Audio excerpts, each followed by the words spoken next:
I think today we are going to discuss a kind of topic which has not been dealt with, and I am really keen to listen to the stalwarts we have. And there are three eminent panelists.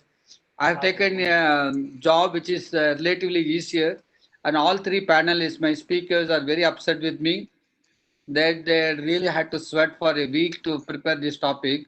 I do understand this because it is not a didactic lecture where you can pull down the latest review and start giving the lecture, or how do I do? Not like that, where often you can uh, tell the steps by steps and what you are going to do that. Here we are going to discuss 10 landmark papers in gastroenterology that impacted most. So it needs a kind of orientation for the research, what has been done, and how it has created the change in the scenario and a kind of a management and the further course of. You just see that in early 80s, we had an article which had a maximum impact. Interferon in hepatitis C over 3,446. Now you see the scenario is totally changed. We don't use the interferon to a large extent. So there is a kind of sea changes happen in hepatitis C. Like that, every field is changing now. What we had diagnosed ERCPs is not there now. So to discuss these 10 landmarks papers, we have panelist Dr. Shiv Kumar Sarin, and he's a professor and director, Institute of Liver Diseases and Biliary Sciences, ILBS, New Delhi. He has reached the pinnacle in his career, academic and administrative. He has once held the highest post in Medical Council of India.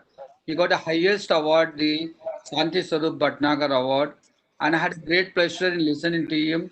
He was been awarded the best oration to be delivered in American College of Gastroenterology. I think Sarin's name is equivalent to liver in India. And his paper, no one would have crossed the miles, his own DM in gastroenterology or surgical gastroenterology without reading his Sarin classification of gastric varices. So to sum up, he is face of liver in India. The next panelist we have is Dr. D. Nageshwar Reddy. He is known all over the world. He does not need introduction like what I said about Shiv Kumar Sarin. He was the president of World Endoscopy Organization. He had organized several meetings, the best being the World Endoscopy, the workshop we had. And he is all rolled in one, clinician, researcher, and the kind of the technical skill he has got. I think everyone would have witnessed this. And his paper on the achalasia cardia, which had a maximum impact to in the balloon dilatation type 1, type 2, and type 3. And his step-up approach of pancreatic, the world of the pancreatic necrosis also deserves major attention. And Nagi has got the world biggest gastroenterology institute in the world. Hats off to you, Nagi. And the another emerging leader we have is Dr. Vineet Aguja. And Vineet Aguja I would have listened to him many lectures. He is a man who has taken the toughest job in gastroenterology. The major three divisions in gastroenterology, hepatology, endoscopy, and luminal. Luminal I always consider is very tough to do research, or even the clinical area also needs lot of orientation. And Dr. Vineet Aguja has taken it. He has got a special interest in peptic ulcer disease and celiac disease, small intestine disease, inflammatory bowel disease, and interestingly, he is interested in amoebic liver abscess also. These are the areas, and he is a professor of gastroenterology, AIMS, and we have three panelists. One from ILBS New Delhi, the second one is the Asian Institute of Gastroenterology, and third one is from AIMS. And all three panelists are a little upset because I've taken a very easy job of moderating. With this, I just want to show you 2 minutes what happened in. Can you just present it? The landmarks in science from Stone Age to computer age, and the controlled fire we discovered in the mankind, and the wheel has really invaded the kind of, and electricity was a great discovery. and the American president did the test and the discovery of the bulb. And what is very important is the dynamo. Like that, we evolved. It took millions of years for the mankind to civilize further and further from stone age to the computer age, and the travel has become very easy with a kind of discovery of aeroplane. And this is the prototype television. See the image, you see this. Now, what kind of image we see also is different. And the chip which has really changed the concept in the computer. And this is what is now you see the great thing about the mobile phone, without which no man can now live, and internet also. And virtual reality has come into picture, artificial intelligence. This is the three-dimensional picture, how we can make out the virtual reality pictures and the heart functions. In 2020, we are in the digital age. And medicine also took several centuries, starting with the Leeuwenhoek, the microscope, and the vaccination, Edward Jenner, and a great discovery of acid fast bacilli by Robert Koch, and the ether anesthesia by Martin. And the very important thing is father of antiseptic surgery, and moved on like that. The discovery X-ray changed the whole concept, and this man discovered penicillin, Alexander Fleming, and the imaging has really made a different image for gastroenterologists, and CT scan, ultrasound, endoultrasonography, and MRI, and so on. And H. pylori, he got a Nobel Prize for this Barry Marshall and Baron. And viruses, hepatitis B virus and C virus discovery, and what is the treatment modalities we have.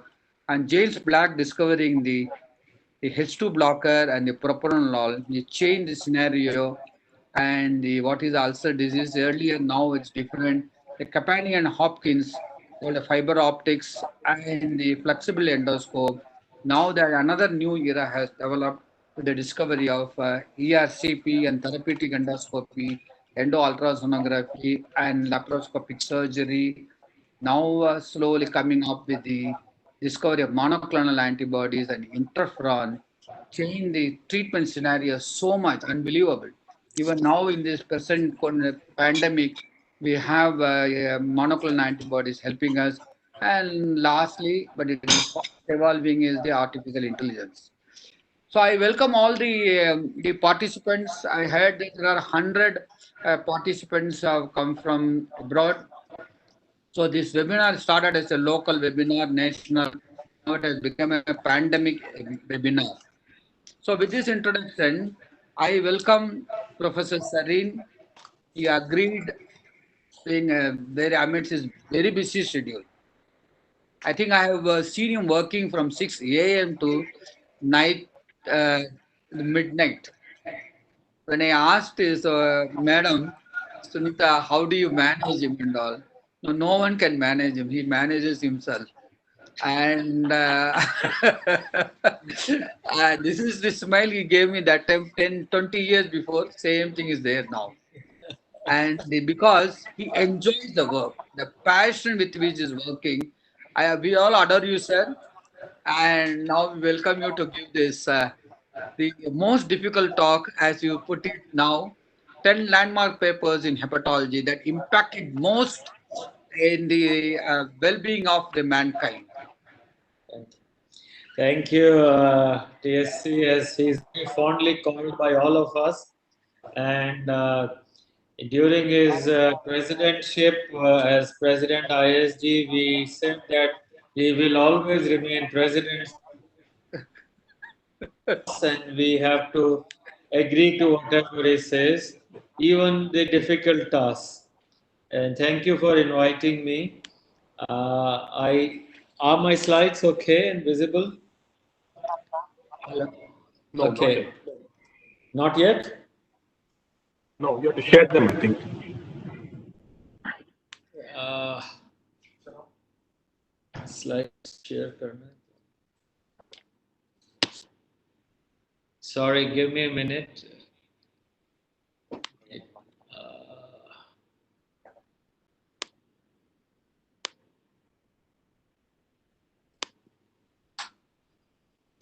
Uh,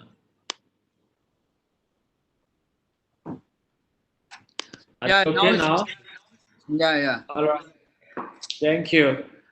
Bring greetings from ILBS and the team that works. I have no conflict of interest. Very eminent young faculty, and I must say, we are lucky for third year in a row. We are ranked number 2 in the National Institutional Ranking Framework after AIMS Delhi in scholastic output and research. It is thanks to the residents that make us work more. My mathematics is a bit poor, so I may have 10, 11, 12, or maybe less. So, TSC, excuse me. Okay, right. Also, landmark means there is a mark on the land, but something can wash away and new landmarks can emerge. So, some of the things which I thought may be good may not be good for you. This is something I would like to apologize if I have chosen. What the task given by TSC made me do was to go back into books from the time we started learning hepatology or gastroenterology. I'll share with you some of the things with which at least I have evolved. So everything in corona or COVID is Chinese. But what about hepatitis B? So this is a 1981 paper. According to a WHO report, there were more than 350 million carriers of HBV in the world.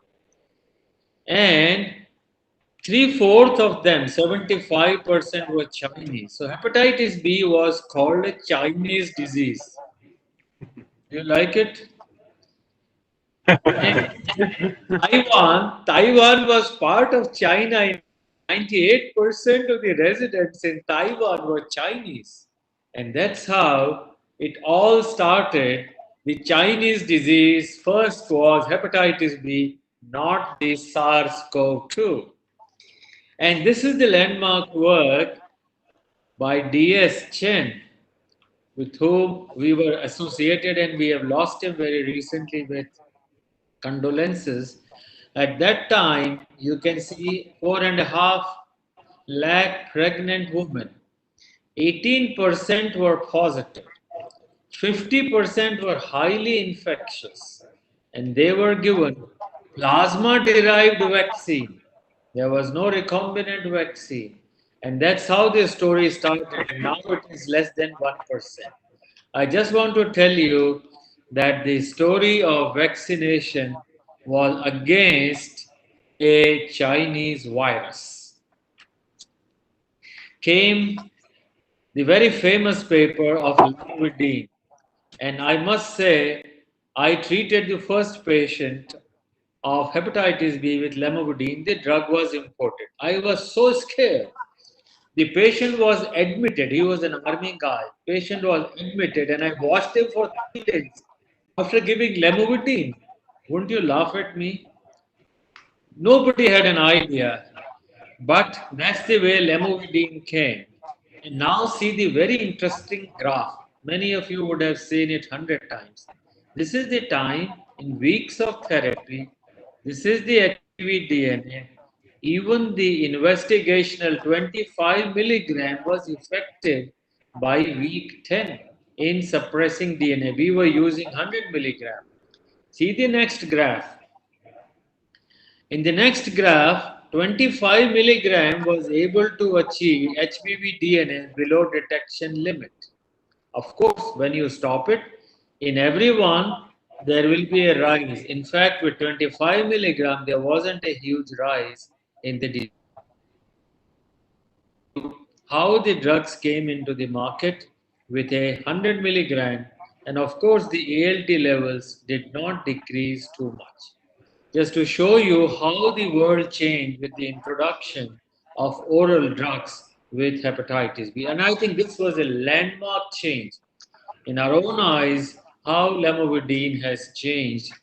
And the next very vital paper, which I think has been quoted hugely, is by Dr. Liao. As you would see it, he took 436 2:1 ratio who received lamivudine versus placebo.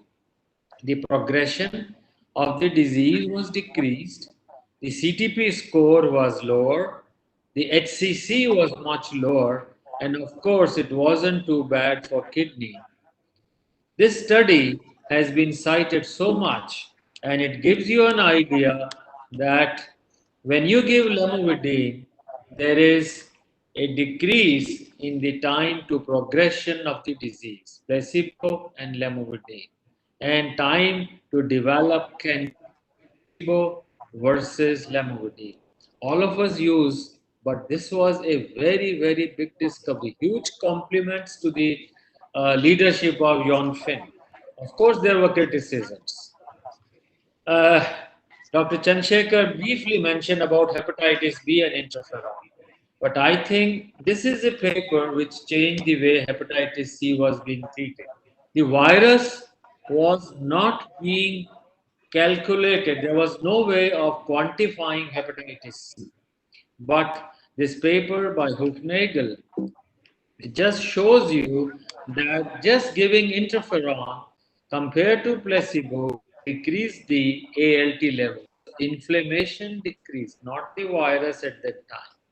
And secondly, everyone used to have a liver biopsy before and after. And interferon decreased the histological activity index after interferon.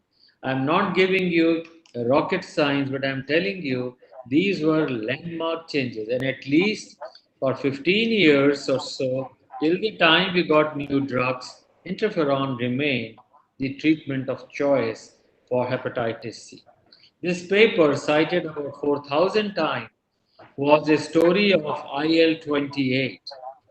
Whether it was a European, African American, Hispanic, or anyone, if they had a CC genotype, then the response, sustained viral response, was high.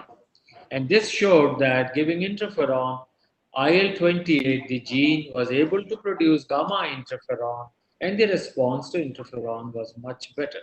You can see here that those who had the uh, CC frequency had a much better interferon response than those who did not have a CC frequency.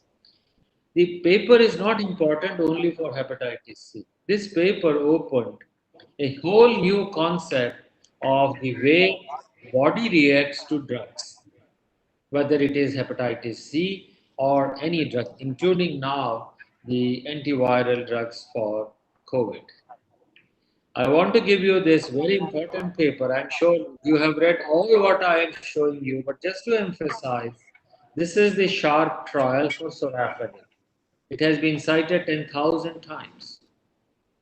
This is the first trial which showed that when you have patients who have HCC, very well characterized patients compared to placebo, a very short trial, sorafenib had an increase in probability of survival, although the disease-free progression and symptoms were not different. What is also important is time to radiological progression was slower and less longer in this. And you can see that the people had less extrahepatic spread, had less macroscopic and microscopic invasion. This trial, for the first time, set out to say that people who can use the sorafenib or now tyrosine kinase inhibitors have a better outcome. This was the standard of care later. I have covered with you very briefly HBV, HCC, and HCV. Now I'll cover with you probably models. All of us use the Bill Medry, Willis Medry, and I had the pleasure of working with Bill when I was at Yale.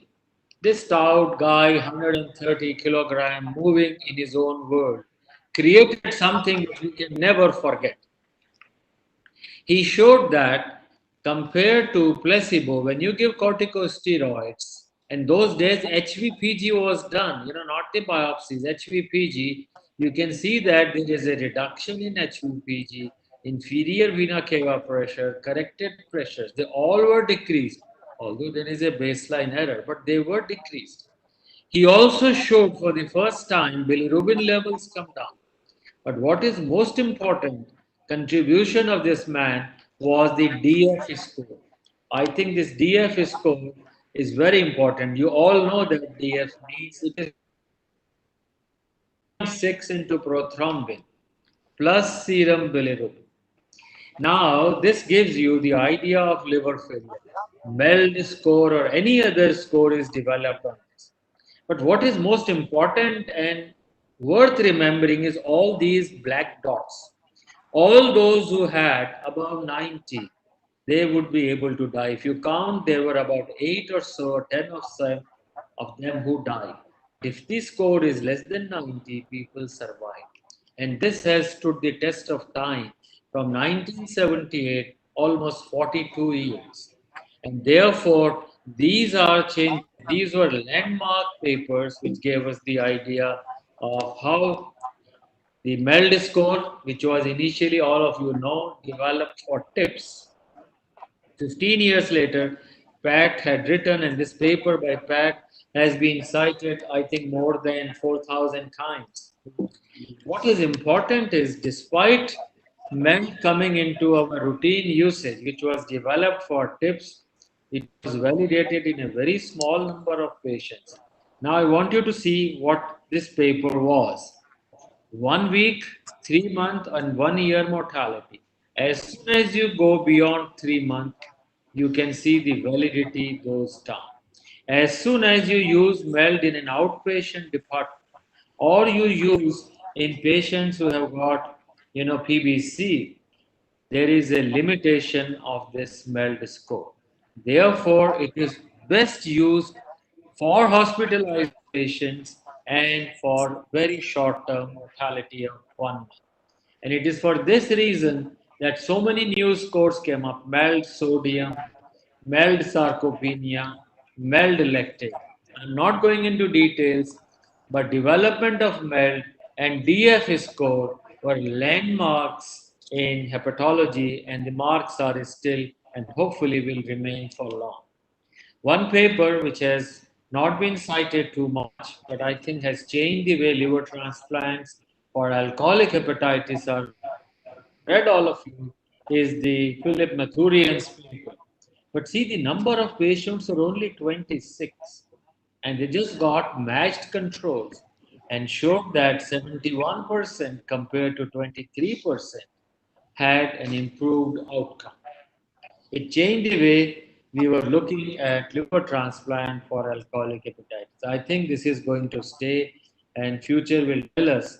My opinion is it's a very, very important change. I'll come to 2 or 3 papers quickly in the limited time that I have. We have started using fibroscan called transient elastography. In 2004, I was chairing one of these sessions in the ASLD when this paper was first time presented by the group from Italy. Everyone laughed at it. They said, you can't use an ultrasound for a stiffness, but it stood the test of time. And Lauren Castera in this paper, which has been cited about 1,000 times, showed the difference, and please see the importance of this paper: healthy subjects or metabolic syndrome. Just metabolic syndrome has a higher stiffness, and therefore we need to be careful in this, and therefore the limit. So first thing is the routine usage of transient elastography. You're all familiar with this. Anything which goes above 14 will be cirrhosis, and this is that famous paper by Lauren Castera. I'll go on to something related to ascites. When I was working on the mouse model in 1983, this paper that time had probably just started. This was called as Schreier's hypothesis. And the hypothesis was that peripheral arterial vasodilation is the main thing, and it is the earliest observation in a patient with cirrhosis or experimental animals. So, to give you a brief background, when you ligate the portal vein in an animal, within minutes, 15 minutes, there is an increase blood in the system. So the system has to dilate. Again, in 1 hour and 4 hours, the system has to dilate. That has a basis. Earlier theories were how ascites forms is underfilling hypothesis. There is less filling, so fluid is collected. Then the theory came as the overflow was that you have more blood, so therefore you exude in the blank space, and that is formation of ascites. And then came Bayer's hypothesis, and we were part of development of this concept that in a cirrhosis there is increased resistance. To overcome that resistance, more blood has to go, more pumping by the heart has to go, and the number of circulations have to go, and all this has been studied, and that vasodilation. And that vasodilation means you need more and more of fluid. Otherwise, you have less effective arterial blood volume. This less effective arterial blood volume causes renin, aldosterone system to increase, retain water, and that is the theory of retention of sodium and water. We do not know till date in 40 years whether liver produces this or kidneys produce or the vessels and the endothelium produces. But the system starts first with resistance followed by hyperdynamic circulation. I'll briefly touch two or three things. That is where in cirrhosis you have increased resistance. And increased resistance increase HVPG. Then the varices slowly grow. They will have over a period of time when the pressures are 10 or more, you have development of varices. So this is subclinical portal hypertension. This is clinical portal hypertension. Varices form, and if above 16, they will start bleeding. And if you reduce them by 20% or so, and the landmark paper in this, I think the most important are two papers. One is by Martin Rossell, which the guy developed it in dogs. And after developing in dogs, he performed the tips. And I was lucky that the 1,000 tips was in his lab was performed by me. This is the way the first time they developed, and he showed that. And this paper, which was done for variceal bleeding, showed if you do it in patients with acute bleed, they remain free of bleeding for a year and a half. And of course, and these were not covered proper stents, so they would have occlusion or stenosis. But you will see that patients could be free of bleeding for a long time. More importantly, he said that if you don't use it, they die. Even childs B and C, they survive. Martin Russell, amazingly good. The numbers are small, but the tips introduction, first in dogs and then in humans, made a difference. This is another landmark paper. Propranolol or beta blockers were used in cardiology.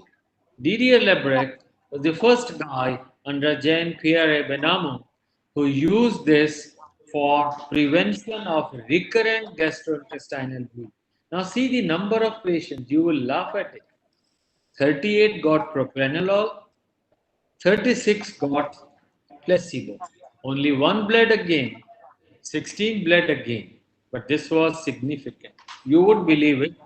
But yes, these patients remained free of bleeding.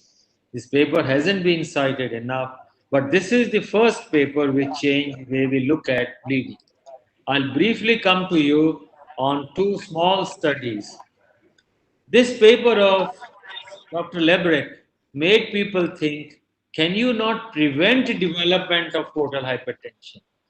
And I was working with Roberto and we developed a model of schistosomiasis.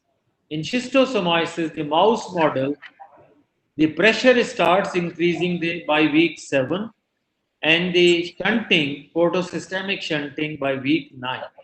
If you give beta blocker at week 5, the portal pressure remains low in the propranolol group and the shunting is decreased from 12% to about 3%. This was the first concept of reducing pressure in the force of having resistance. And if you decrease pressure, varices will not develop.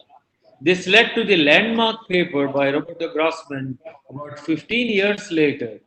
Beta blockers prevent formation or growth of varices.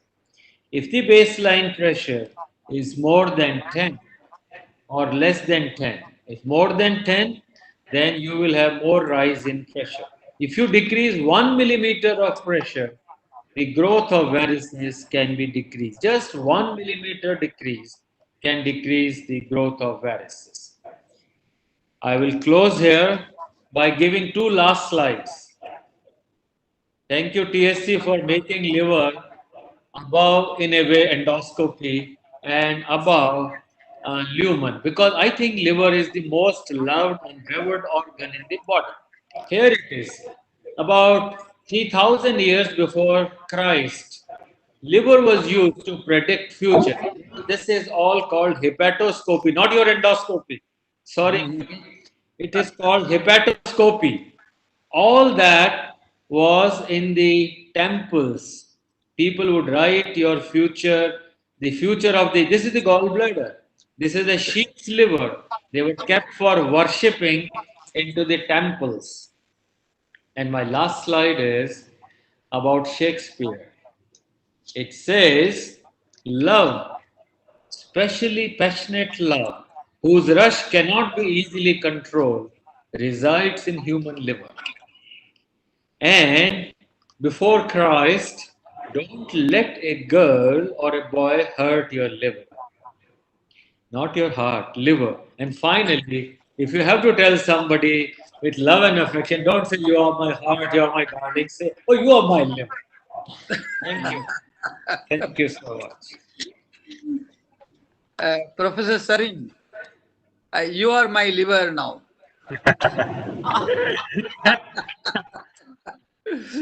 I think on behalf of the participants and have great pleasure in telling you that we were very delighted to listen to you. You were in full form. I could see that you were passionately narrating the 10 landmark studies. Very difficult to select those 10 landmark studies. But what you have done it, you have worked with the most of the authors whom you in these 10 landmark studies. That made a real thing change in your life, I suppose so. And you give me the definition of now. What is the difference between passion and interest? Interest is you work with some anticipation. Yes. Passion is you are so much involved, you don't bother about the anticipation, anything. I think we have these three stalwart speakers are very passionate about their work they are doing it.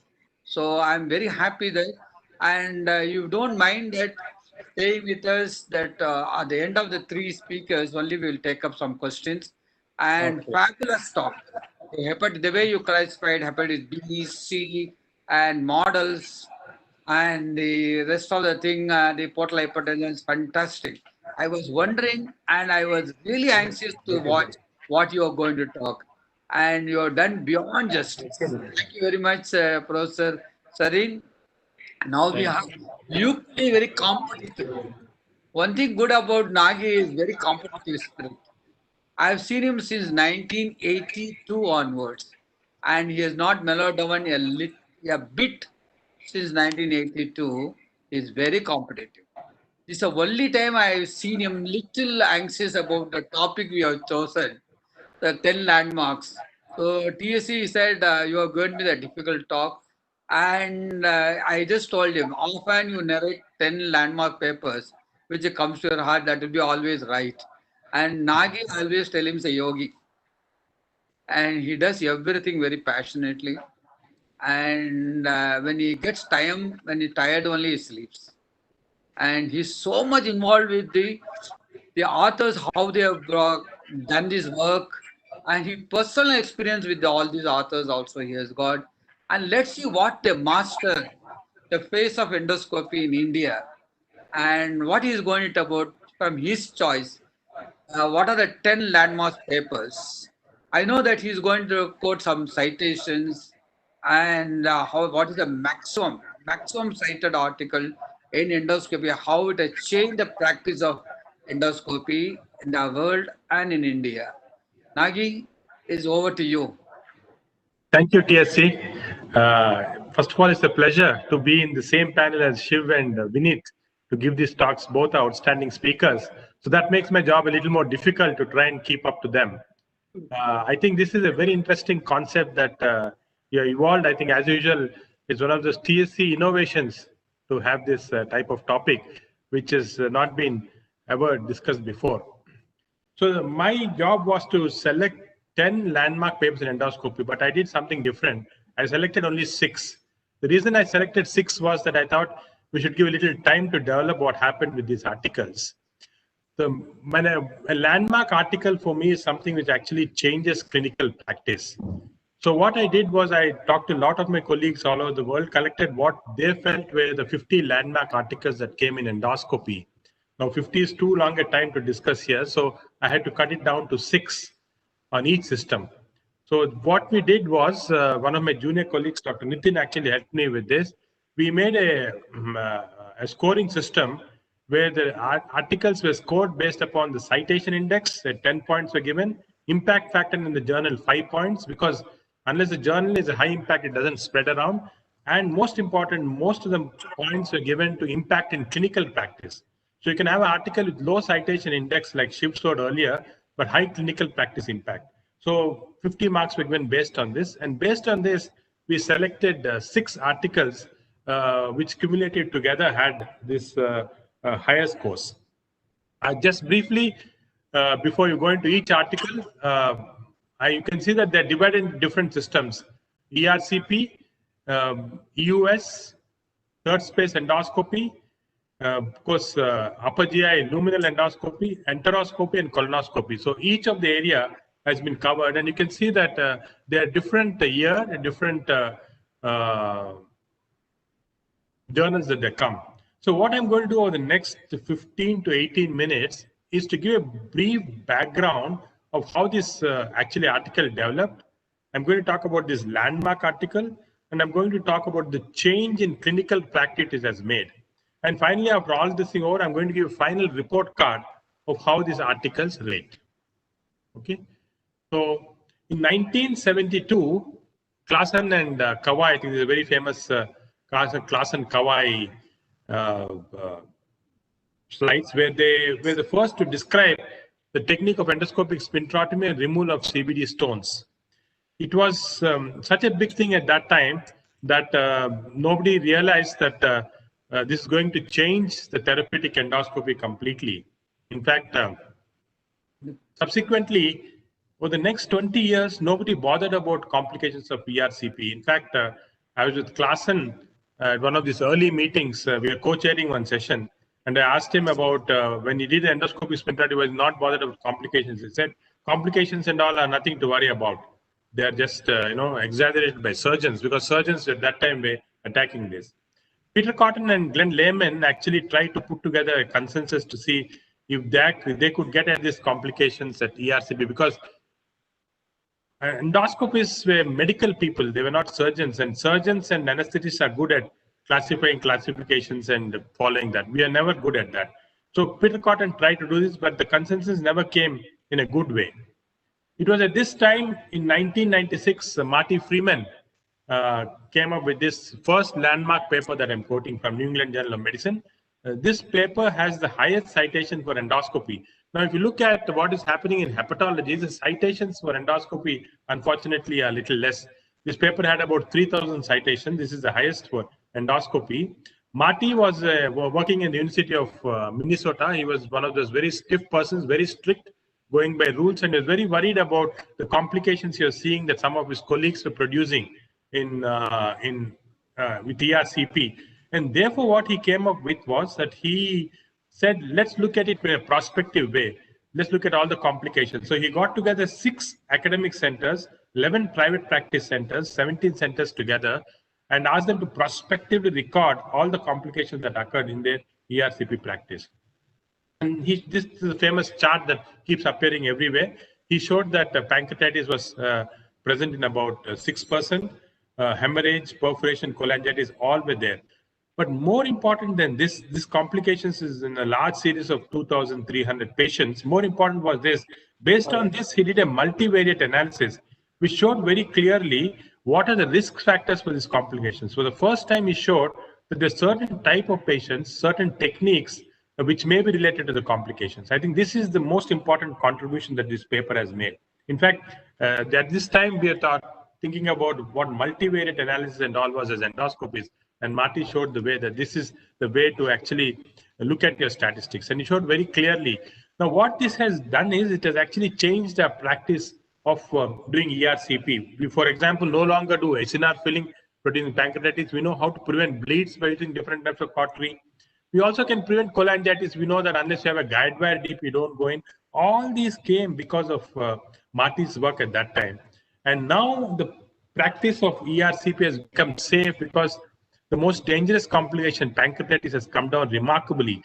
Again, these are three important papers that showed that, for example, rectal endomycin, pancreatic stents, or IV hydration can make a difference in decreasing the ERCP rate from 9% to 2%. And in many good units, now it's come down to 1%. Just imagine a dangerous procedure like post-ERCP complication has been dramatically reduced. And all this is because of the work that came from Marty's paper. And that's the reason why I think it has made a definite difference in our practice. The second paper I'd like to take the background is about walled-off necrosis. Now, in 1990s, the walled-off necrosis was predominantly treated by surgeons. The term walled-off necrosis was not there at all. Surgeons used to just open up with high morbidity and mortality. At this point of time, Todd Barron and his radiological colleague, in fact, Todd worked with us for some time. So I was asking him how we actually made this, and he coined the term walled-off pancreatic necrosis actually to help him design studies where he can do an endoscopic necrosectomy. At that time, US was not still popular. So he was thinking whether he can. So he termed this walled-off necrosis as a group of patients who have necrosis, which is walled off close to the stomach in the mid part of the pancreas. This is how the term started. And soon it caught on to everybody else. And although the term was for the benefit of the gastroenterologist, it became very universal. So he did transgastric puncture. He was very bold, but unfortunately, the morbidity and mortality was significant. Soon this was picked up by the group in Germany, Hans Seifert and Seewald. We were working with Suhendra. And they started doing direct endoscopic necrosectomies. But at this stage, still, the complication rate, death due to procedure was 6%, either because of bleeding or air in the, because carbon dioxide is not used at that time. So therefore, although this procedure is picking up, still there was no basis for doing this as a common procedure. And then came this very important study, unfortunately, only in GI endoscopy. It was actually sent by Sham to gastroenterology, and for some reason, they didn't take it. It should have been there in gastro, actually. This was a prospective randomized trial where he showed clearly that endoscopic ultrasound is better than endoscopy for draining this. And in fact, this has completely changed our approach. We no longer use standard upper GI endoscopy for draining pancreatic cysts or walled-off necrosis. It's become US guided. And subsequently, immediately after that came this very interesting concept, New England Journal from Dutch group, which was looking to see if we can do a step-up approach. Don't go for direct open necrosectomy or surgery. Do step-up approach radiologically, and then those who fail go for surgery. And in the interesting study, they found that 30% of those who actually went for step-up approach didn't require surgery at all. So this made the gastroenterologist started thinking now whether we can actually do just minimal endoscopic approach. And several papers came after that where different types of stents have been used. But what ultimately resulted in this landmark paper, the second landmark paper that I'm quoting, changed our practice, is the Dutch study. This was a multicentric study which actually took patients with endoscopy and surgery. Endoscopy is, of course, done by using mostly plastic stents, and surgical setup was using a minimally invasive surgery. Very nicely randomized. This is the type of study only Dutch can do. The problem with endoscopic studies is that we having large numbers, matched well, and so on. Very difficult. Only the Dutch multicentric studies seem to be doing this. And this study showed very clearly that when compared to endoscopy, the need for necrosectomy comes down quite well. But more important than all this is that the morbidity especially in form of pancreatic fistulas, hospital stay and all come down, and the cost, of course, is less. So this study sort of cemented our approach, and this study was immediately followed by the Miser study by Champ Group again, showing very clearly the marked superiority of endoscopic ultrasound guide drainage compared to surgery. So I think this second landmark paper now has made us very clear that for treating patients with walled-off pancreatic necrosis, which is amenable to endoscopic approach, US guided approach would be the major treatment. But coming to the next area of third space endoscopy, the treatment of achalasia cardia is to be balloon dilatation, Botox in those who can't do anything, and of course, surgeons were doing laparoscopic myotomy. This is a paper that escaped the attention of everybody. It came in 1980. In fact, it was published in GIE in 1980. Ortego was a very brave surgeon doing endoscopy. I got his photograph from his son, who is now practicing in US. I asked him, because there's no photograph of his available anywhere. Now, what he did was, he did endoscopy using a needle knife, actually did a full-length incision of the lower end of the esophagus.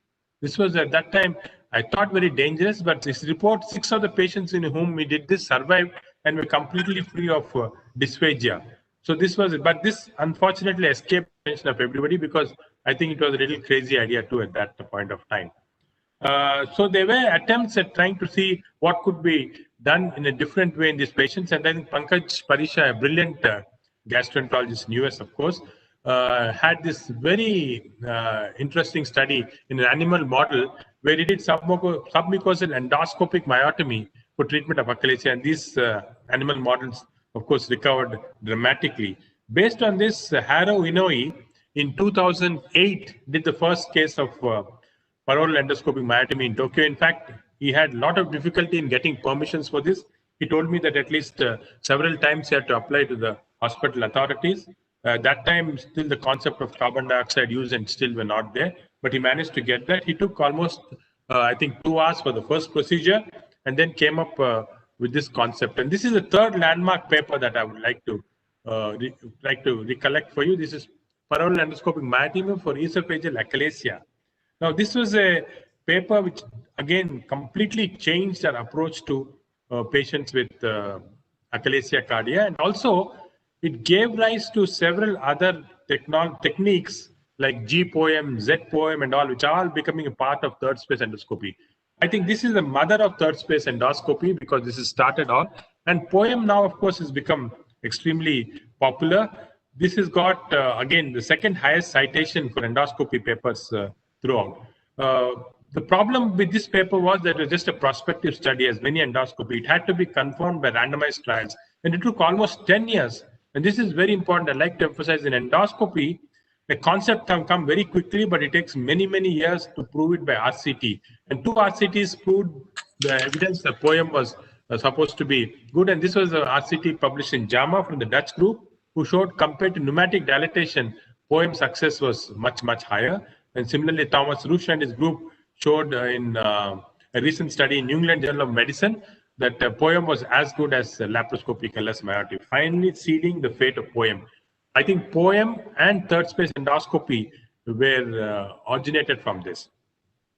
Now, coming to my fourth area, and this is in patients who had esophageal varices, gastric varices. I remember even when I was doing my DM in PGI, we were just treating this patient bleeding, okay, do sclerotherapy and so on. Never thought about concepts of where these varices are coming on and so on. There were several unanswered questions in this, especially for gastric varices. What is the incidence of gastric varices? What is the natural history of gastric varices? And can you classify them, have implications on treatment? Shiv Sharin and Ajay Kumar had a review paper in American Journal of Gastroenterology where they had a classification of gastric varices. But the landmark paper that I'm going to quote is this, the fourth landmark paper, which came from Shiv, is titled Prevalence of Classification and Natural History of Gastric Varices. I was hoping that he won't take it up in his talk, actually, because for me, this is one of the most important papers in endoscopy. The reason why this is important is, of course, first, it sort of sealed the classification, the Sardines classification. The Sardines, there's no talk on varices anywhere in the world which doesn't contain Sardines classification. This doesn't have a citation index, but if you have Caucasian index, this will have the highest Caucasian index in the world. Everywhere you see it's quoted. And of course, we now know very clearly, I don't want to emphasize on GOE1, GOE2.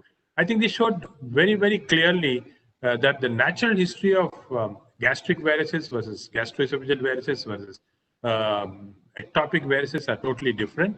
And he showed very clearly in this study that if you look at bleeders and non-bleeders, it is actually those who have gastric varices who have tendency to have more bleeders. And among these, if you look at the frequency of bleeding, you'll see that those who have isolated gastric varices not only have large bleeds, but can sometimes be very fatal. And of course, there's several data, and I recommend for most of the youngsters who are now coming, this paper is old, but take it out, read carefully. Every sentence is gold in this, because there's so much of data in this regarding post-sclerotherapy, what happens, and so on. So this has changed our practice. Now, how did it change our practice? First of all, it has made classification of gastric varices the gold standard. So whenever you want to do a study, all the biomolecular, all the classifications now code this as the gold standard. So when you want to do a study, drugs, endoscopy and all, you base on this and then do your study. We also now understand the natural history of gastric varices better. And of course, we now know that endoscopic therapy has to be different for gastroesophageal, gastric isolated. For example, for gastroesophageal 1, you can just do banding and that is sufficient. Whereas for isolated gastric varices, you have to do glue injection. So all the subsequent therapies that came are based on the concept of this classification. Therefore, I think it's a very important study which changed practice. Now, coming to the fifth area, this is a small bowel. As we go down further, the small bowel are always a dark continent. It was a very difficult area to go. And in fact, again, this is something that TSC also remember, that when we were in PGI, I remember there's all sorts of enteroscopes, a push enteroscope, Sondi enteroscope, and there was an enteroscope where you tied a string, the patient swallowed, it came out through the rectum and you started pulling it out after 1 week or something after swallowing. Now, this was the type of enteroscopies that were available at that time. What happened was that most of these enteroscopies, especially the push enteroscopy, had a diagnostic field of only 30%. And the only way to do a pan enteroscopy was to use intraoperative enteroscopy, which of course had its morbidity and mortality. This was the situation at that time. In 2001, Yamamoto, another brilliant Japanese scientist, in fact, came up with this concept of total enteroscopy with a non-surgical steerable balloon method. Now, this paper has very low citation, but has made the most impact in clinical practice. So I'll come to that a little later, but this was a very important concept. Till that time, total enteroscopy, people were not sure what they could do. And he created this double balloon on his own. Now, Yamamoto, again, I had the opportunity to talk to him. He was kind enough to tell me the details of how it happened. He was actually a general practitioner, not even a gastroenterologist working. General practitioner in a small town in Japan, when he got this idea. And what he did was he took the endoscope, made two balloons like this on both sides with a tube by himself, and started using this to do this. And surprisingly, it was dramatically effective. In fact, what is again very strange is that what he is using is an Olympus scope.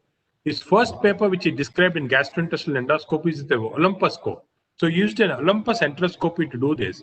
When he went to the Olympus manufacturers to develop this, I think they didn't show too much interest. So with a certain amount of disdain, he went to Fujinon, which subsequently developed and changed not only our clinical practice, but changed the history of Fujinon company also.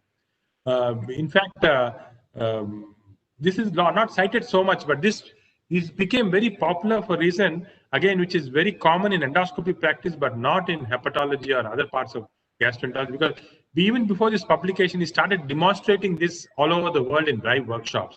So every time Yamamoto came out with a double balloon and showed the whole small intestine, people were just simply flattered. And that's how it became so popular. And you can see in the first description, only 4 patients. And in all of them, he could find a cause, and that was the most effective. So as I said, this not only changed the current approach, now came capsule endoscopy. I didn't want to quote from capsule because I think it's not as important as this. But we now know that in most of the situations, people are not going for capsule, also directly going for balloon endoscopy, and further progress has occurred. And this has been the basis for things like motorized spiral endoscopy and all. So the whole concept of enteroscopy was changed with this. And I come now to the last area, and this is in the colon. There have been several studies for long now showing that use of colonoscopy to screen asymptomatic adults for colorectal cancers. It has been very clearly shown that this prevents colorectal cancer and decreases incidence. In 2000, Doug Rex, again a very intelligent guy, is again interesting story is telling me, found in his unit that there are two gastroenterologists. Of the two gastroenterologists, one of them were finding many adenomas. The other person was not finding many adenomas. So what he did is he videotaped both of them and then gave this videotape. Both of them did 10 colonoscopies, videotaped them and gave it to independent observers. And what they found was the main difference between these two colonoscopy techniques was that the one was finding more adenomas was taking 8 minutes in withdrawal. The one was finding less adenomas was finishing it in 5 to 4 minutes. So he realized that this was very important and suggested that we should do a study on this. And this was my last landmark paper, which came in the New England Journal of Medicine, where the colonoscopic withdrawal time and adenoma detection during screening colonoscopy. And what you'll see very clearly now is that when the screen time was taken, those who had a screen time of more than 6 minutes found more polyps. As endoscopists, we are very masochistic. We think that I'm very good, I can find out everything. This showed for the first time that in endoscopy you have to spend time. It will make a difference however good you are. And of course, this is the classic study which showed that the difference they had in terms of finding not only polyps but advanced neoplasms. The withdrawal time was very important, 6 minutes to less than 6 minutes. And this withdrawal time has now become the quality marker for all parameters in a colonoscopy. In fact, we're starting to use it in endoscopy for esophagus and so on. And I think this actually brings to attention what Peter Drucker said: if you can't measure it, you can't improve it. In fact, for all endoscopy now, we realize that you have to measure things. If you can't measure it, we have to go from subjectiveness in endoscopy to become more objective. Finally, before I actually close, I'd like to show you this very interesting slide. And this is to show you why endoscopy literature is different from the for hepatology or gastroenterology. In fact, for very long, endoscopists are considered the less intellectual cousins of the rest of the gastroenterologists. And this may be true also. If you see, most of the endoscopy innovations came because of case reports in 1970. And for RCTs to done it 1990, the first RCT in 89-90 was gallstone pancreatitis RCT with ERCP, and of course that is now controversial. So this was the first RCT. Compare this with 1948 was the first RCT in medicine. 1955 was the first RCT in gastroenterology by Sidney Truelove for ulcerative colitis and steroid use. So we were very late in this, and that's why you can see that when I come to the final report, the citation indices are not as high as you see with hepatology. So these are the list of 6 papers that I covered. You can see that citation indices vary, but the highest is for complications of sphincterotomy. Inoi's paper got the second highest, and Sarin's was the third. You can see very strangely that Yamamoto's paper had very low citations, in a low impact journal, but the amount of impact it made in clinical practice was huge. So I think I tried to combine all these factors to give what I felt were the most important landmark papers in GI endoscopy. And again, I'd like to thank TSC for giving this opportunity. Thank you, TSC. Nagi, fantastic. I think you have made another model now. That when you are given a task of landmark articles, you have taken the citation, journal impact factor, and article with a clinical impact. This is a new model. I think you can make a paper out of that. All the top leading papers in this. It's a very tough job. You have really made it very, very practical approach, and the way you have chosen the colonoscopy withdrawal time. Such a simple thing. All of us day and night we are doing colonoscopy, but one man thought of that and created an impact. That's what you have to have a lateral thinking. That's what you really imparted. And the other thing you said, it has opened a new ponderous box in third space endoscopy in achalasia cardia, and what appeared simple now, it created so much of impact to the Sarin's classification arises. So it's a fantastic, Nagi. I think you put a lot of effort despite the COVID-19 time and managing such a huge hospital, and it's fantastic. I love the way you presented it. And even the more than the sphincterotomy discoverer, the complication, the science is more important than the original discovery. That's what you said. And the sphincterotomy complications has made all of us to make ourselves a little more serious when you do the procedure. And this is sphincterotomy. I think you have done a fantastic job. And it took a lot of time and you have to really sort it. And I get a lot of feedback right now. It's one of the best webinar and unique webinar, and the leaders in the field are talking, and there are over 100 people from various countries like Malaysia, Bangladesh, Sri Lanka, Nepal, and my students from Nigeria and Zambia. I think you have seen in Zambia and other countries also. I love them that to tell them that love your liver, and now you love your endoscopy. The field of so fascinating, unbelievable fascination. You have, I think both of us grew together as endoscopy had grown. What we managed is a simple, flexible endoscope. Now fiber optic from the we've seen video and one green guide wire. We have seen so much of accessories, and we never thought that US will be there or fluoros. I mean the endoscopy, third space endoscopy. Now anti bariatric and anti GRD, all these procedures. So it's still long way to go, and thank you, Nagi, and please wait for the question and session. Now we have one very important, very difficult task is, I think the Nagi also telling me most difficult will be luminal. It was so vast from mouth to anus. And the tough job we are given to the youngest of the three faculty, Dr. Vinit Aguja. Going to share my slide. He is already emerged as a winner in the field of luminal endoscopy. Vinit, over to Okay. you. Yes. Good evening, sir. Can you see my slides? Yeah, fantastic. Okay. Thank you, Dr. Chandrasekhar, for a very, very innovative webinar, and it has been a pleasure listening to absolutely two landmark speakers. And now, when I talk about landmark papers, let me, although I am the third speaker, but let me bring in some little bit of confusion. Like, what do you mean by a landmark paper? And I think I'll start by talking about what is the anatomy of a landmark paper. And while I explore the anatomy of a landmark paper, I would also give an examples to show that what could be landmark papers from luminal gastroenterology. Often when we talk about a landmark paper, we say something, well, it changes practice, it is also widely cited.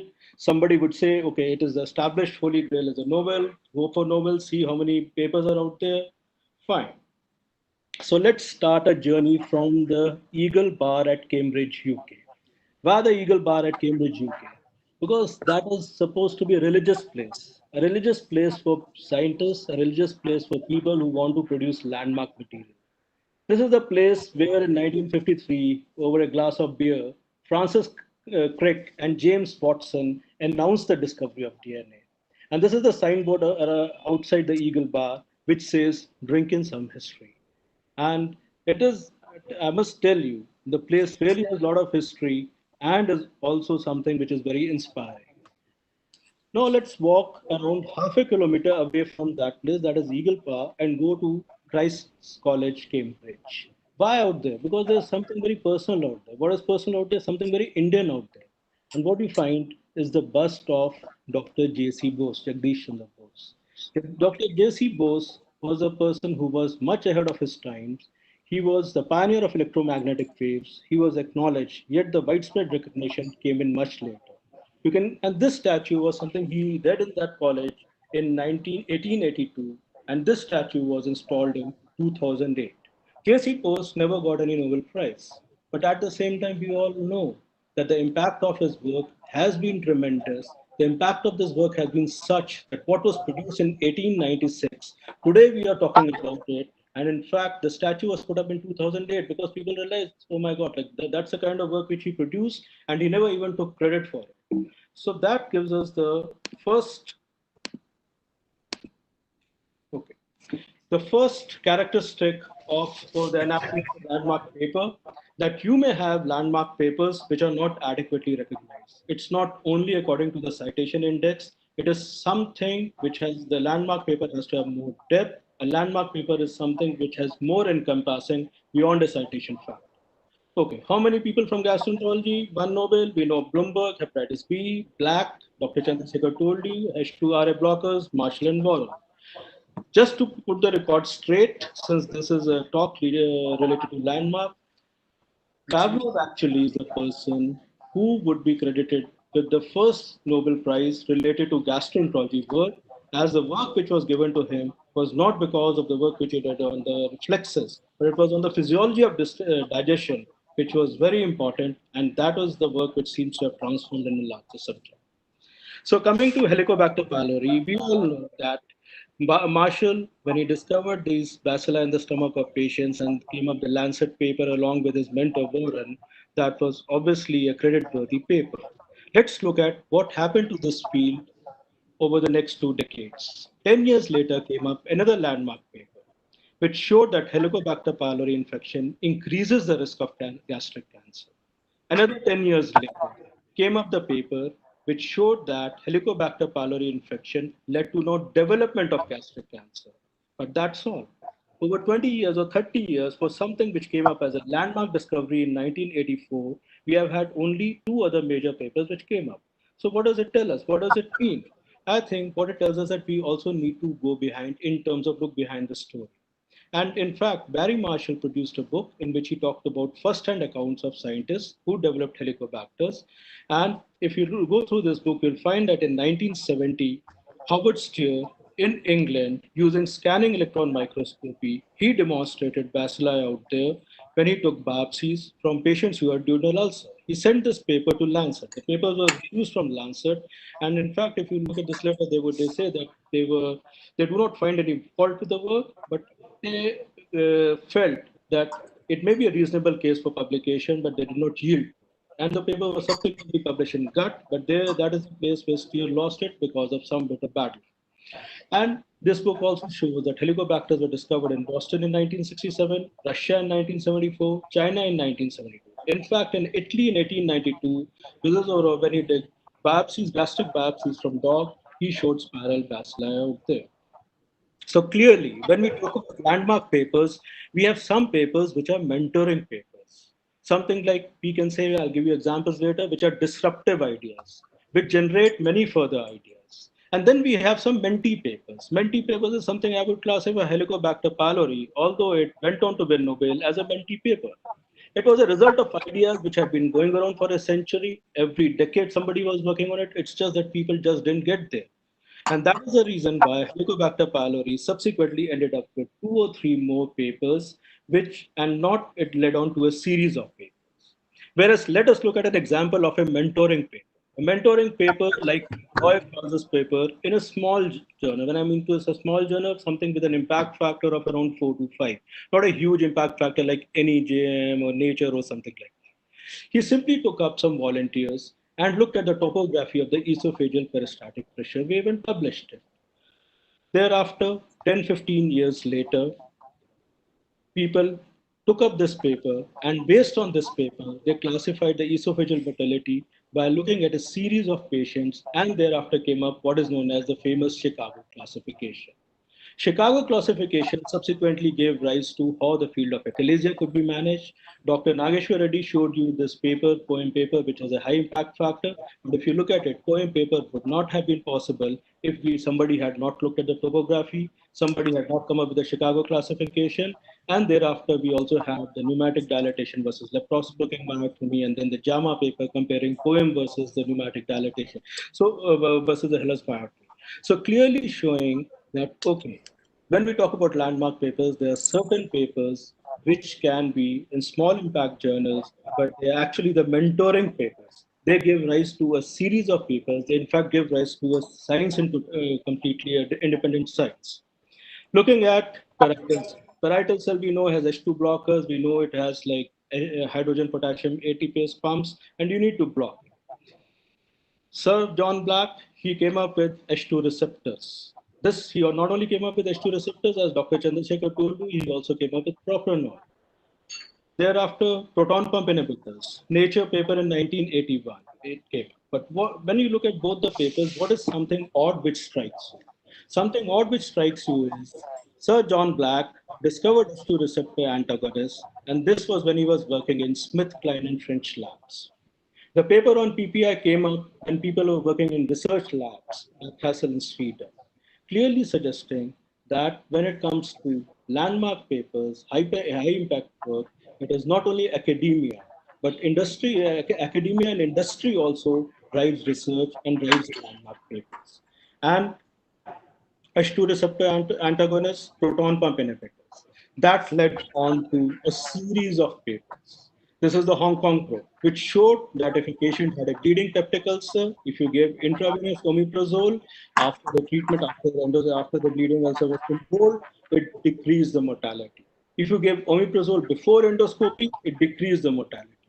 After that, subsequently, they showed that if you give omeprazole, as well as along with that, you gave patient who was on low dose aspirin, it was sufficient, even if the patient was having H. pylori infection.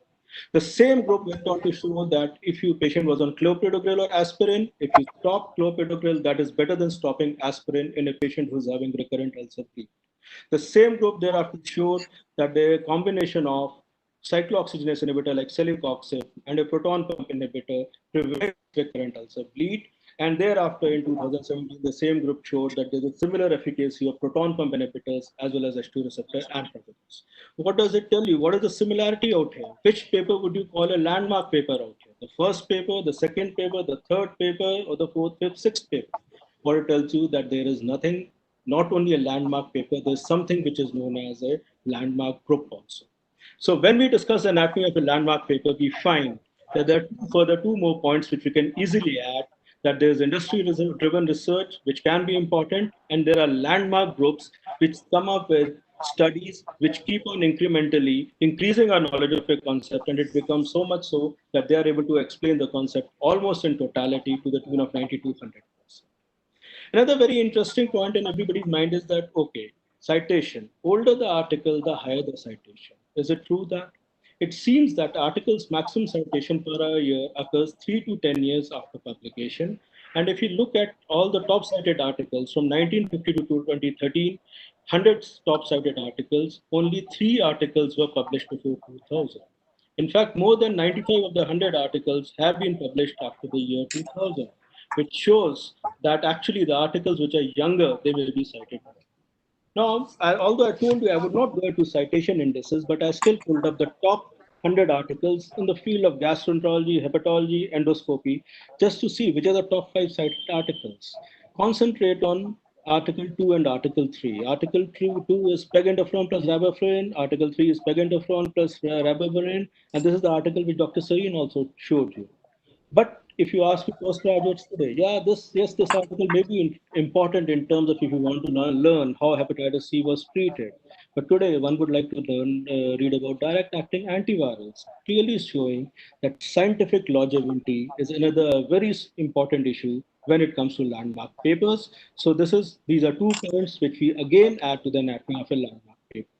There have been theses which have been landmark studies. And typical example is celiac disease published by Willem Dick, which looked at harmful effects of certain type of cereals on patients with celiac disease. And then we also had the Rome 4 which came up. I put Rome 4 in the thesis category because Rome 4 was a process which started in 2008, continued to 2015, and in 2016 they published it in form of a book, clearly showing that Rome wasn't built in a day, but they seem to have worked on it definitely every day. Then there are landmark papers which did not work for others, but they work for us. In other words, they work for gastroenterology, did not work for us. There was a paper which came up in 1996, which showed that human colonic microbiota could be studied by ribosomal DNA. In other words, if you use 16S RNA, you could make that how many bacteria are there in a sample by using the simple sequence. And in 2001, came up the sequencing and analysis of the human genome. But 10 years after the analysis of the human genome, a question was asked, which areas have benefited significantly from the sequencing of human genome? And was seen it was sequencing technology. It was sequencing technology which had benefited the most. And if you look at the dramatic changes which have occurred in sequencing time, you find that sequencing, when it took around, let's say, 146 years in 1980, 7.5 years in 1990, By 2005, it was taking 33 days. By 2013, it is taking only 15 minutes. So if you combine all of these, you had a new, I would say, new era in luminal gastroenterology, which came up, and which was also the mother for I would say, all other fields also. And that was like papers were produced which were like diversity of the human intestinal flora, metagenomic analysis of the human distal gut microbiome, or whether gut microbiome also affected the immune responses. And gut microbiota was not restricted only to the field of irritable bowel syndrome, inflammatory bowel disease, but it went on in terms of the descriptions were given for obesity, hypertension, diabetes, arthritis, anywhere, any field, there seemed to be a link to gut microbiota. And obviously came up microbiome manipulation therapies, and the landmark trial was duodenal infusion of donor feces for recurrent Clostridium difficile infection, which came up in 2013. But the interesting thing is that today there are all these diseases which are named out here are diseases which have been picked up from clinicaltrials.gov, where trials for fecal microbial transplantation are going on. Now, when you look at the last 4 5 slides, what do you think which was the landmark paper? I put up out here the photograph of Mahabalipuram rock. It's a rock which seems to be sitting on the edge. And this is the science of microbiome, I would say. Microbiome and the microbiome manipulation therapy. So which is the pivotal paper in all these? The pivotal paper out here, I would say, was a paper which came up in some not very famous journal in 1996, which picked up that 16S rRNA is the marker gene, and on it was built up subsequently the papers which came up in basic science journals and came up the microbiome manipulation therapies. Similarly, TNF factor antagonist. Another example where we had landmark study in another field and we picked up from there and have benefited from there. TNF factors were found to be elevated in patients with severe chronic heart failure, which led on to the famous ATTACH trial, where they gave infliximab in patients with moderate to severe heart failure. And what they found was that high doses of infliximab were associated with worse clinical outcomes. But simultaneously, when the same trial was done in patients with Crohn's disease, it was found to be very effective. And now we know from last 20 years that how much role anti-TNF monoclonal antibodies have played in the field of luminal gastroenterology. Today, the buzzword is negative is positive. It has become very important in the times of Corona. When people say anybody is going for a test, they would think that the positive thing is that if the person turns out to be negative. And in fact, American Journal of Gastroenterology also came out with something which is known as the negative issue, came up in 2016 and 2020, suggesting that some of the landmark articles, if they're negative trials, they retain their value as landmark articles. And a typical example is Mongesan. Mongesan is a drug which was supposed to be, when phase 2 trials had spectacular results for patients with Crohn's disease, and it was found that it would be very effective in patients with Crohn's disease, but phase 3 data clearly showed that Mongesan is not effective at all. So that is what I would say, how it also adds to a science. So you would realize that with the examples which I have given you, when we talk about landmark, landmark is a series of paper, I would say, and a single landmark paper, to my mind, is most often a travesty. In fact, if you look at it, some landmark papers may be hidden. There may be Mentric papers, like the one which I showed you about esophageal topography. You may have Menti papers like H. pylori, which was like 100 years of work, subsequently one paper, and that not much anything coming up. Then industry can drive research. You have landmark books, which keep on coming out with landmark papers every year, every 2 years, or every 3 years. So over a series of 2 decades, you find that there are 20 papers. It's something like if I ask Dr. Sareen, which is his landmark paper, or Dr. Reddy, which are his landmark papers, they would come up with 6 papers and they would not know which one to tell as a landmark paper. For the younger, it's something very encouraging that younger papers seem to be cited more often. It's probably a reflection that science is changing very, very fast. 95% of the highest cited papers are from the era 2000 to 2010. This is for gastroenterology. Another thing is drug trials may have a short life because scientific longevity is an issue out here because so many combinations of drugs are coming. And often the endeavor of the drug which comes up is to show that the previous drug is inferior. So no wonder there's an issue of scientific longevity. Thesis can be landmark, celiac disease. Apologies for putting Rome for also out here in the same bracket, but that's what it appeared to be. Landmark papers which did not work for others but have worked for us is the microbiome papers, clear-cut example. TNF therapy in IBD, clear-cut example. Negative studies, I would also call them landmark papers. So these are 10 examples. And finally, I'll sure put up a land paper, which I do not know whether it is a landmark paper, but I have a feeling it has potential to be a landmark paper. And next 6 months will tell us whether these two papers are going to be landmark papers or not. These are papers which were published from CMC below by Dr. Mathan's group, Dr. Bacon and Dr. Mathan's group in 1975, 1982, where the initial thought was it was a kind of coronavirus, chronic enterocyte infection, which led on to tropical screw. So now we have a variant of coronavirus which has come up. We have patients who are presented with diarrhea. So next 6 months will tell us whether they go on to develop tropical screw or not. And that, to my mind, will tell us whether these papers are truly landmark. Thank you very much for your attention. Thank you, Dr. Vinny. The most difficult topic is the luminal gastroenterology. You, with your hard work and the kind of involvement in this field, you have chosen a very unique way of 10 landmark papers. I think this webinar is going to be a landmark webinar. Yes, surely, absolutely. This is very unique, and because all the speakers did a wonderful job, and Dr. Sarin, it's not coming. Just tell. Dr. Sarin has chosen his landmark papers depending on the disease pattern, hepatitis B, C, and other thing. Dr. Nagi had his own model now, working model. So he will start applying here after the citation, impact factor, and the clinical utility. So he had I think by this time he would have developed some computer scoring system also. So landmark papers. And yours is totally unique, a little different from that. How the landmark paper may not be noticed in a small journal, then turned out to be is inspirational factors to other people to work on this. That is also very interesting. And I would like to go to the Eagle Bar with all three of you. And next time when the lockdown is lifted, to declare our innovations in this. And I like your negative is positive. Particularly in the corona time, somebody says is COVID-19 test is negative. Then is a very give the positive attitude. And we have over 300 people there now, and many are from abroad. They all are opined that best faculty, unique webinar, very interesting, and it's like watching on the sitting at the edge of the thriller movie, like kind of feeling we got it, and we were wondering what all the panelist is going to tell. Thanks, Professor TC, for organizing such an enjoyable, wonderful presentation. Dr. Bimal Chandra Dhaka he has written, and people have returned from Dr. Sitaram Chaudhary from Nepal said, thanks to Nagi and Sarin and Vinith for a wonderful discussion.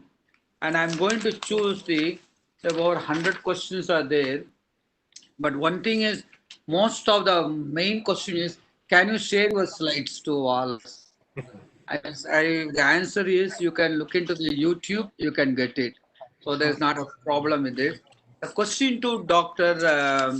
All three faculty. Almost you quoted 30 landmark papers, and very interesting to see one paper from India has come into the landmark paper. How we can improve in this account? You start from Dr. Sarin. Sorry, I missed the call, this thing. Can you repeat the question? All three of you were quoted 30 landmark papers. In that, 1 out of 30 only is from India. That is your Dr. Nage quoted your gastric varices paper. How can we improve in this? How can we improve it? Thanks, Nagi, for quoting the paper. I was very shy of quoting that. But how to improve is it a good question? How shy you were at the time of marriage?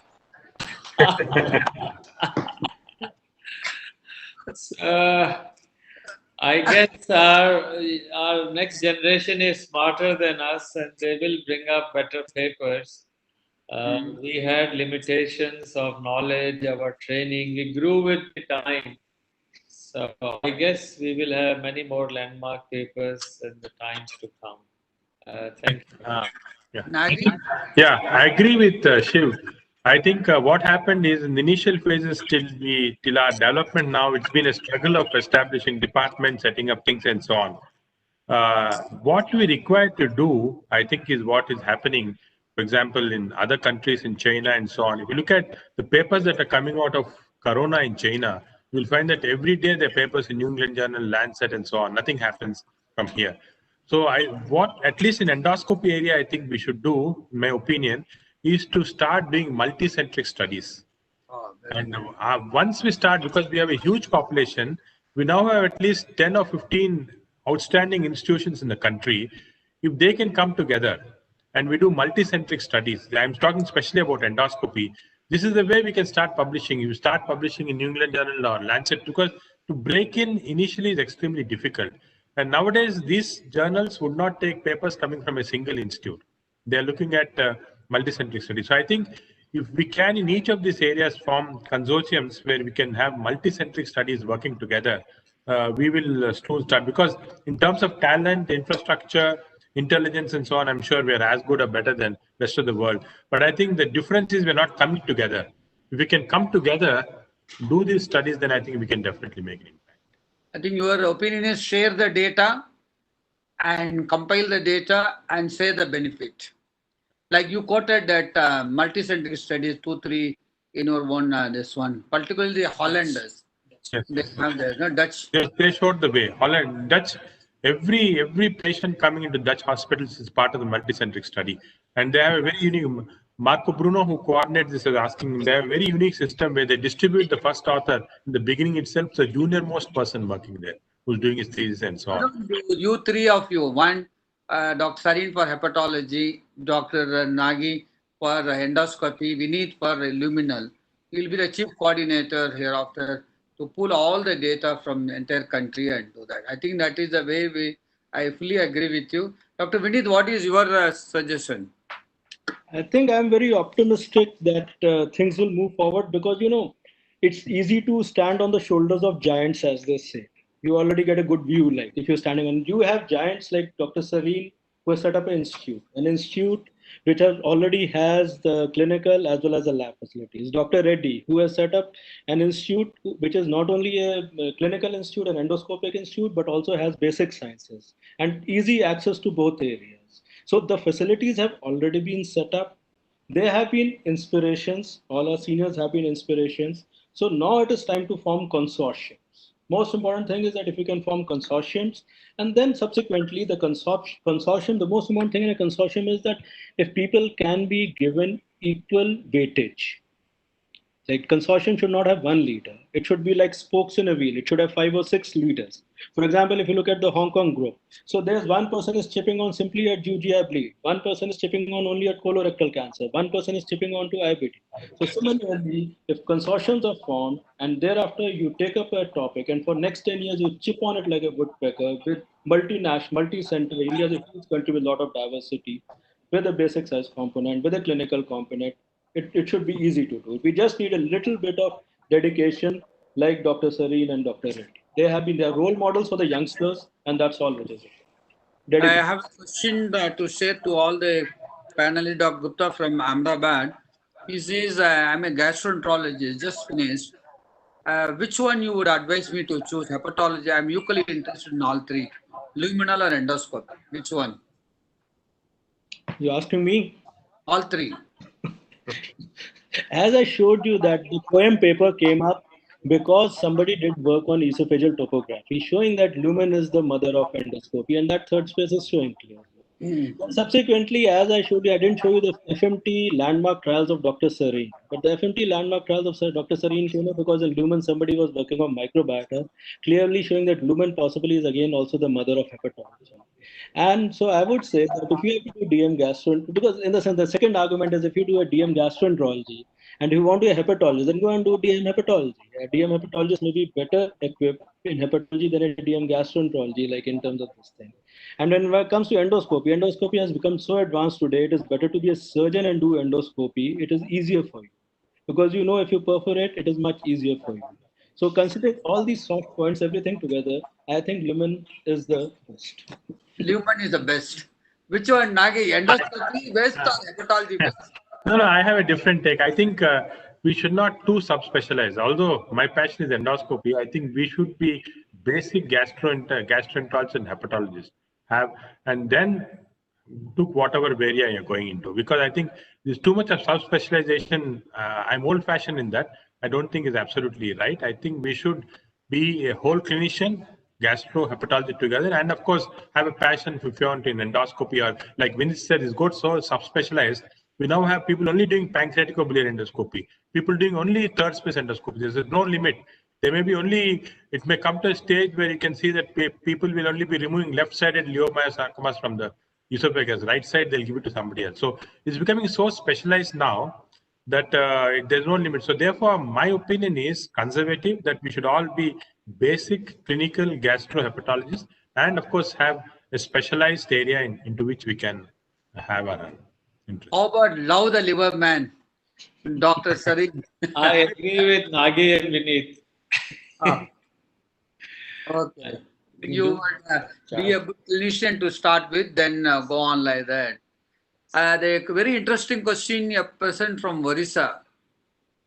I am a gastroenterologist, young gastroenterologist. I want to get Nobel Prize. What is your advice? Well, there is a difference between what you want and what you get.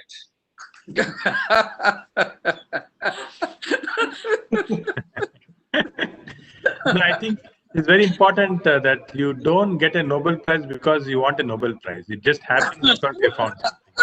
Maybe he did not frame the question well. How to work for Nobel Prize is probably what he meant it. It's not like I have one take on it. I have no idea. I have one take on it, sir. If we go yes. according to history, I realized that in India, if you want to get a Nobel Prize, you have to either be a South Indian or a Bengali. One of these two genes, then there's a good chance.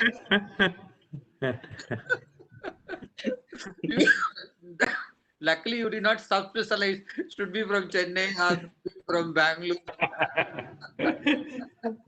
Okay, I think you don't run for the awards and the thing. You have a passion, you believe in yourself, and you work for it. And sometimes the great work may not have been recognized at their lifetime and maybe recognized later on. So it is not going after that. Can a clinician get Nobel Prize? A doctor from Kerala is asking. Actually, all these questions should go to a guy who has got a Nobel Prize. No, you are potential Nobel laureate. I find myself extremely, out of place in this. No idea. Okay. I can't answer this. Okay, Nagi? I think again, like Sarin said, this is an area where nobody has experience, so we can't comment so much. It's just that I think, one of the important things about Nobel Prizes you'll notice is that they're not made for somebody who's studying a disease for long term, did many randomized control trials and so on. It's made for a discovery which changes the whole practice of medicine. Barry Marshall, for example, I'm sure didn't do any very systematic studies and all, just discovered something which was not apparent to people earlier. So I think there's a lot of accident that happened in Nobel Prize, and we should not put so much emphasis. Just because somebody gets a Nobel Prize, he doesn't mean that he's a genius or anything. I think it's just that people do their work and some of them discover something which gets a Nobel Prize. I don't think we should put so much emphasis on it. Some serious question. What is the future of hepatology, in your opinion, Dr. Sarin? Future? Well, Apart from liver transplantation. I once listed out there are about 16 major branches in hepatology. And you can call it as, in ILBS at least 10 are there, like hepatovirology, hepatoradiology, or like this, you have about 10 small spooks. Future for hepatology is there because I think it is close to metabolism. Diabetes is a liver disease, it's very clear now. All metabolic diseases, it is cardiometabolic. I call it as a hepatometabolic. The new term for NASH is MAFLD. So the fact remains that hepatology has a future, but whether hepatologist has a future, hepatology has a future because it's like an internal medicine of a different metabolic type. But whether hepatologist has a future, I think that is a question I would like to spend 30 seconds to 60 seconds. Most people who come, they come because they are either not getting gastroenterology, or very rarely we have somebody who is very passionate to do hepatology to become a hepatologist. So it's a backdoor entry. Many people do a DM hepatology and then they start writing gastroenterologist and hepatologist, which I think in a way to me is not so fair because their training is in a way different. So a future for hepatologist is somebody who has worked in the lab, who has worked to develop some animal models or has some different perspectives. And I think future for hepatologists will depend upon how we train people and how what are the expectations, and finally whether they have a career, whether they have a job output or not. I think it has a huge because it is in the infancy right now. Endoscopy has matured, luminal has matured, hepatology is just in the infancy. So I think it has a future if it is given proper water, proper manure. Question to Nagi. What is the unmet needs in endoscopy right now? We can concentrate. Thank you, Dr. Sarin. Yeah. Unmet needs in endoscopy, where you would youngsters to concentrate on that. No, I think unmet needs. We've actually there's so many unmet needs. It's difficult to describe in the short term. I think what is most important in endoscopy right now, youngsters should concentrate is to integrate basic research with endoscopy. There are many things they can do, right from microbiome to metabolic disease. For example, we are now getting very close to trying to see if endoscopically we can treat some of these metabolic diseases which are difficult to treat. So I think the most important unmet need in future, this is not only in our country but all over the world, is to integrate these basic sciences into endoscopy, because endoscopy unfortunately has become a purely physical specialty that has to change, and this change, this unmet need will make it a much more important specialty. One pointed question to Nagi. We use all the scopes for imported. Why on the same standard we can't make it in India? This should be to the manufacturers. But anyway, my impression is that we can. For example, many Chinese manufacturers are now making scopes which are equivalent to what is available in Japan, for example. The quality difference would be there, but it's, I think, a huge mindset change that will have to occur for people to say, okay, I'm going to use this because it's a total process. For example, even advanced countries like Germany, US and all can't make scopes compared to what's happening in Japan. So it's easy to get it from there and do. So I think it's a different concept completely. Because we lack nanotechnology and the image. No, it's not technology related. You think US and Germany and all are more advanced in technology than Japan, but Japan makes all the scopes. So it's traditionally it has come for a long period of time, and unless there's a big need like what happened now, for example, with the Chinese imports being banned, something like that happens, then people will start concentrating. For example, all the Japanese imports are banned, then there's no other go. People start innovating and making our own good scopes. Question to Dr. Vineet. Is it luminal gastroenterology research is difficult? And what are the areas where we need to concentrate? A doctor from our Chennai is asking, because Chennai was Vellore, CMC Vellore was known for doing luminal gastroenterology work. Now, not many takers are there. Why there is a kind of the less enthusiasm in luminal gastroenterology research? I think luminal gastroenterology was in a way dying around 2 decades back, I would say. The only star on the horizon at that time probably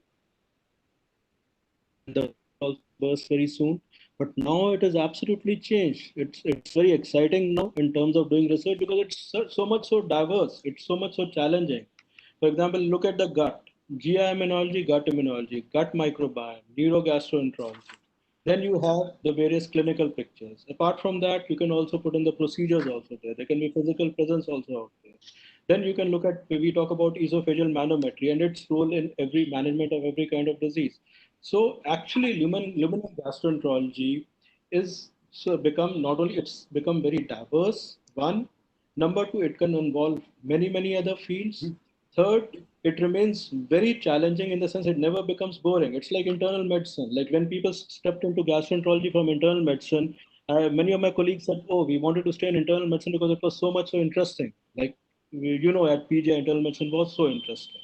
But similarly, if you look at go into gastroenterology, Lumen offers that kind of advantage like metabolic disease. Again, Lumen is there. Dural resurfacing, that is part of endoscopy, but again a part of Lumen out there. So you name anything out here, it has a link to the lumen, and at the same time, person lumen can be involved, and he can be involved not only in the clinical part of it, he can be involved in the immunology part of it, he can be involved in the microbiome part of it, he can be involved in the molecular biology part of it, neurogastroenterology part of it, the nutrition part of it. You decide as many hats you want to wear, you wear. And in fact, the first randomized controlled trial was done by a luminal gastroenterologist only. That was Sydney Truelove, as Dr. Sareen said, Dr. Reddy said, I think, and but also by a person known as Timothy Charms. Timothy Charms did the first RCT whereby he took up patients with hepatitis in Korea and showed that bed rest did not change any kind of way in terms of outcome measures, right? So overall, luminal and gastroenterology is epidemiology. Epidemiology is again a major part of luminal gastroenterology, and epidemiology is again something which we need to bring up in our country once we want to go into consortiums and make it to higher impact. May I take a minute, TSC? I Yeah. have to leave for something, but I have one question. I have one question. If you are given a choice, what will you do? Will you become endoscopist or luminal guy or hepatologist? You will decide what others will do. I would be a moderator. Best moderator. I'm the best moderator. That means I will do everything in moderate, I'm telling. Okay, I will tell you one thing. Right. For love, I will practice liver. For my the yearning, I will do endoscopy. For my the cerebral, I will do luminal. I will end up by giving you one example of Harold Kahn. Harold Kahn wrote an editorial in Hepatology in 1986. He was asked the same question. Suppose you have a GI bleed. What will you do? Where will you go? He says, if I am in Europe, I will go for a endoscopy to this guy in your the one from S. No. Sohendra. Amit's boss. What is his name? Sohendra. So if I am in Europe, I will go to Sohendra. If I am in US, I will go and get a pill. If I have this, I will do this. I don't. There were three things he said. Depending on which place I bleed, the same you are doing. But I enjoyed TSC and a great talk. We are also going to wind up with one last question. You permit me? The Dr. Rajesh from Australia, he said, thoroughly enjoyed this and a great faculty. And he himself did the work, the landmark papers. He found two interesting observations. One is whatever the new treatment has really evolved that has caught the attention of the world. Second thing is whoever has made a scoring system, like you said, model or nothing, they caught the attention of this world. So hereafter, we should concentrate on neural treatment. The one question you want to ask is, if you want to make one radical change in our educational system in gastroenterology, one suggestion from all three of you, then we'll wind up the session. We'll start from Vineet now. I think we can stop the exams, exit exams. Exit exam pattern has to change because that decides how you're learning for 3 years in gastroenterology. So that exit exam system pattern, if we change it fully, then the learning for those 3 years in gastroenterology residency would change. That would be one point I can talk about. Okay. Then Dr. Nagi? No, I think our present education system, in fact, is evolving, is getting better. There are, of course, deficiencies. We should become more clinical, less theoretical, and like Vinny said, stop these so-called didactic exams, more clinical, and especially add like exit endoscopy exam, for example, to see the quality, because most of them are going to go out to be doing endoscopies, and we don't have any way to know whether this guy is going to do it okay or not. So I think a few modifications. You will have exit endoscopy, and Vinny said exit exam should be little more practical. Huh? Yes, I mean, exactly. the evaluation system should change totally. Same. Because it decides what a person does for, how a person studies for 3 years. Professor Sarin was he was asked to be in the Medical Council of India, the highest post. One gastroenterologist, one of our medical fraternity from gastroenterology has really managed. What is your suggestion? I'll give a personal and philosophical answer. Okay. The answer was given by Aristotle. Hmm. Aristotle said, sum is more than total. Mm-hmm. Sum is more than the total. Meaning thereby 2 and 2 is not 4. Mm. So when a student comes, the aim should be that he should know more than the combined knowledge of the faculty. Okay. If Right. our aim is that sum is more than the total, you will teach. It is never, a student is never at a fault. It is the teacher who is at a fault.